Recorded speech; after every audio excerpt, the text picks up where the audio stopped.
ஒரு கணவன் மனைவி கதை, குட்டி கதை.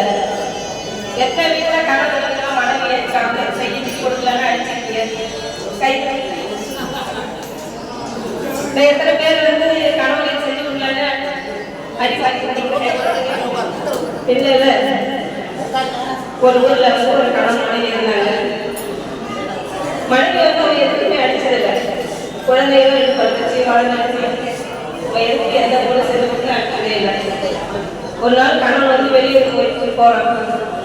வெளியூர் போறேன் ஒரு வியாபார விஷயமா, போயிட்டு வரப்போ ஒரு ஊர் அம்மா வீட்டு வழியெல்லாம் போயிட்டு வருவேன்.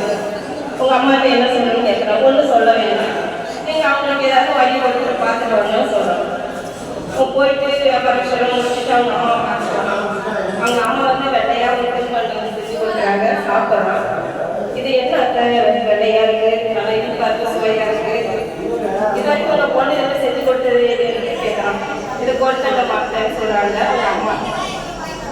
கொழுக்கட்டையா நல்லா இருக்கு, சரி வீட்டுக்கு போனதும் உங்க பொண்ணுகிட்ட சொல்லி செஞ்சு எடுத்து சொல்றேன், நிறைய சாப்பிட்றேன் சொல்லிட்டு கொழுக்கட்டை சொல்லிட்டு வர ஆள் தாண்டி வரோம்.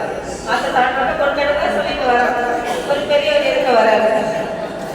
என்னப்பா அந்த பக்கம்லாம் பச்சையா இருக்கு, அந்த பக்கம்லாம் காஞ்சி இருக்கு அப்படின்ட்டு இவர் கேட்குறாரு. ஆமாப்பா அந்த பக்கம்லாம் வந்து பச்சையா இருக்கு, அந்த பக்கம் காஞ்சிருக்கு, நான் இங்கேருந்து பார்க்குறப்ப தூரத்து பச்சை, இக்கரைக்கு அக்கறை பச்சைன்னு சொல்லுவாங்க சொல்றாரு. அந்த கொழுக்கட்டையை விட்டுட்டாங்க. இக்கரைக்கு அக்கறை பச்சை சொல்லிட்டு வீட்டுக்கு வரோம். என்னங்க அம்மா அப்பா பார்த்தீங்களா, நல்லா இருக்காங்க, ஏதாச்சும் வாங்கி கொடுத்தீங்களா? கொடுத்தேன். உங்க அம்மாவுக்கு ஒரு திருமணம் செஞ்சு கொடுத்தாங்க, வெள்ளையா இருந்தது, ரொம்ப சுவையா இருந்தது, நீங்க இருக்காங்க செஞ்சு கொடுத்து செஞ்சு கொடுக்கணும். என்னென்ன தெரியல தான் ஞாபகம் இத்தனை அக்கறை வச்சது அப்படின்னு ஒரு திருமணம்.